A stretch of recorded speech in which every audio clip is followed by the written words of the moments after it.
Death. It's the one certainty every human being shares.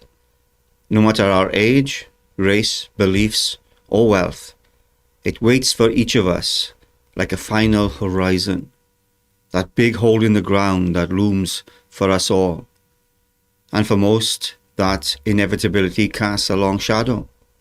We're taught to fear it, to avoid thinking about it, to pretend we can outpace it with distractions or achievements. But the truth is, death isn't just an end. It's also a question. What happens after? Religions, philosophies, and personal experiences have offered countless answers to that question. Some speak of heaven or nothingness, others of a return to the source. But then there are those who claim to remember, to know, not from faith, but from memory. And if reincarnation is real, if we don't end but return, then death loses its sting. It's no longer a black wall, but a doorway, a transition, perhaps even a return home. This perspective can be deeply comforting, even liberating. And yet, the most compelling support for reincarnation doesn't come from speculation. It comes from children. Children who recall names, events, and people from lives they've never lived. At least not in this one. In part one of this short series on reincarnation, we explored the compelling case of Jenny Cockle, an Englishwoman who, as an adult, set out to verify her vivid memories of a past life in early 20th century Ireland. Her journey, which led to real-world confirmations of people, places, and events she should have had no way of knowing, step over certain religious and ideological boundaries. For many, it's a challenge to their perceived idea of death and an afterlife. Now we shift focus to another remarkable story, one that began much earlier in life for this individual. This time, it's not an adult recalling fragments of another life, but a young child speaking with unsettling clarity about events from World War II, including names, aircraft details, and the death of a US pilot in battle. This is one of the most famous and rigorously documented cases. It's that of James Leininger, a young boy who began having terrifying nightmares at just 2 years old. As his story unfolded, it pointed to something extraordinary, something that challenges our deepest assumptions about life, death, and identity. This story of James Leininger, whose memories seem to belong not to a toddler, but to a fallen fighter pilot, is often cited by researchers and skeptics alike because it raises one unavoidable question. How could a child know this? Does this mean consciousness is not confined to the brain and our lives don't begin and end with our birth and death? James's story forces us to confront these questions and maybe even reconsider who or what we truly are. Now, I have long argued that we are not the body.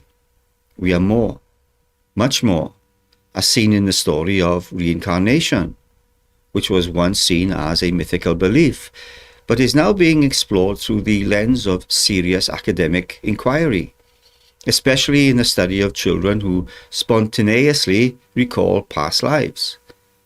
These cases, documented in the thousands, often include names, locations, and physical traits like birthmarks that correspond with the life and sometimes the death of a previous individual.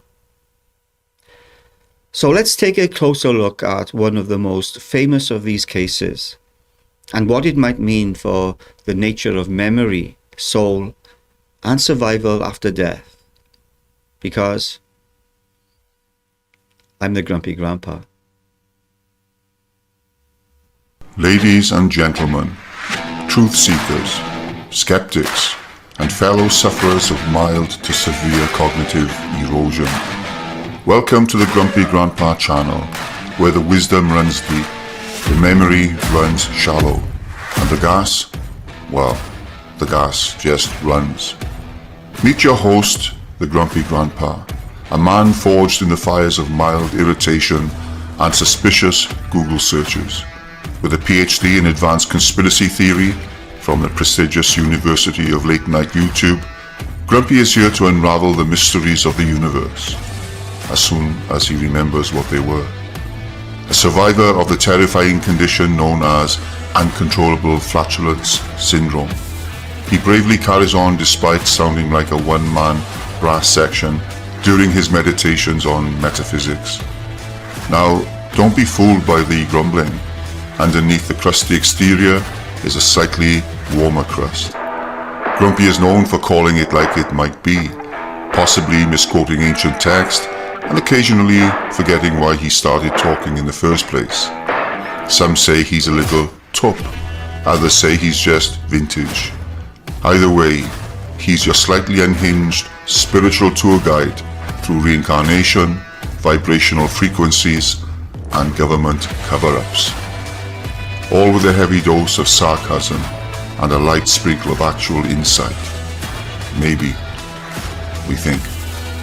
So, buckle up, turn on your brain while he turns off his hearing aid, and join the Grumpy Grandpa as he angrily stumbles towards enlightenment. One belch, one fart, and one confused rant at a time. Subscribe now before he forgets he has a channel. At age 3, James Leininger began sharing vivid memories that stunned his parents, stories linking him to James Houston Jr., a World War II Navy pilot shot down over Chichijima on March 3, 1945. These accounts were just the beginning of a series of striking details that challenged our view of reincarnation. As a toddler, James began experiencing terrifying nightmares about a plane crash. The screaming was not like a normal child crying. It was a panic-stricken, terrorized screaming. He was too young to explain the dream, but he could draw. Bombing ships, you see men parachuting. Here's another one where planes are dropping bombs. As James grew older, he began to speak in detail about the aircraft despite having no prior knowledge of World War II or the military.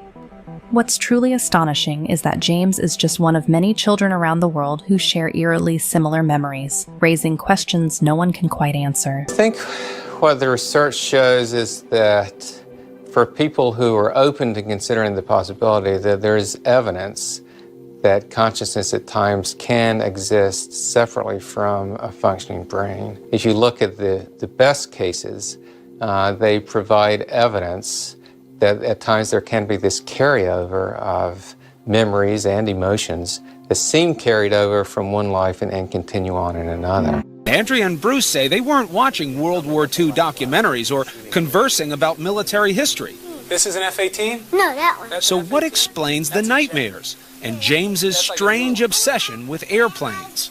As time went by, Andrea didn't know what to believe. Here's James at age 3 going over a plane as if he's doing a pre-flight check. He would continue to say and do things that were puzzling, like the time his mom bought him a toy airplane. And I said, oh, look, there's a bomb on the bottom of it. He said, that's not a bomb, Mama, that's a drop tank. A drop tank? I'd never heard of a drop tank. I didn't know what a drop tank was. James's parents, initially skeptical, were forced to reconsider their beliefs as their son's memories grew more specific and accurate. As his parents investigated further, they discovered a chilling connection to a man named James M. Houston Jr., a fighter pilot who had died during the Battle of Iwo Jima in 1945. James's descriptions of the pilot's life were uncannily detailed. He spoke of his family, his aircraft, and the battle where he had met his untimely death. I remember one time where James was talking about his airplane, and he said it was a Corsair. The Corsair was fast. Agility was very good. I went to the internet, started to do some research, found out that there was no Corsair that flew off in Natoma Bay. And since there was no Corsair on Natoma Bay, all these memories, to be polite, it was just baloney. And all of a sudden, there's a picture, James M. Houston Jr. standing in front of a Corsair. James M. Houston Jr., before he was assigned to Natoma Bay, was in a Navy squadron that flew Corsairs. After an emotional journey, James met members of Houston's family, including his elderly sister, who was convinced that James was the reincarnation of her brother. This extraordinary case forced the Leininger family to confront a reality that most people never experience: the possibility that the soul could live on beyond death. His parents cautiously made contact with James Houston's only surviving relative, his sister, Anne. At first, she didn't know what to think about the little boy who claimed to be her brother, reincarnated. But then, James asked her for a painting that only one person other than her knew existed. James believed then, as he does now, that it was the dead pilot's soul asking for that picture. As James's memories became more detailed, he exhibited knowledge that seemed impossible for a child his age. He spoke about the Corsair aircraft, a plane notorious for its tendency to veer left on takeoff, something only experienced pilots would know. He also described his crash with startling accuracy, claiming that his plane had been hit in the engine before plunging into the ocean. His parents began documenting everything he said, piecing together the fragments of his recollections. The more they researched, the more their skepticism wavered. It wasn't just the knowledge of planes and war history that unsettled them. It was the emotions behind James's words, the fear and anguish of a man reliving his final moments. Well, he did three things very quickly. He gave us the name of the ship. He then told us, he gave us the name of a man that he flew with, named Jack Larson. Yeah. And then he gave us a location where his plane was shot down. Sure. Well, what I found out by contacting a veterans organization, never expecting to confirm this name Jack Larson, I asked a guy named Leo Pyatt, do you remember a guy named Jack Larson? Sure. And he says, oh yeah, he flew off one day and we never saw him again. So it led me to believe initially that that's who had been killed.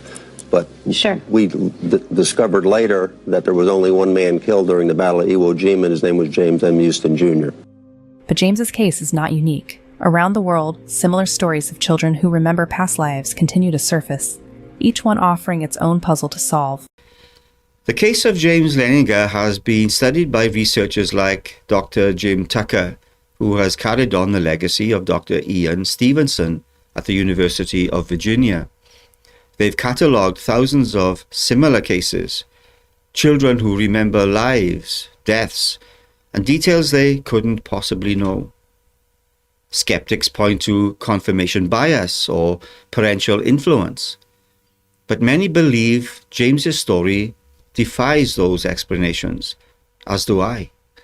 It challenges our assumptions about memory, soul, and consciousness itself.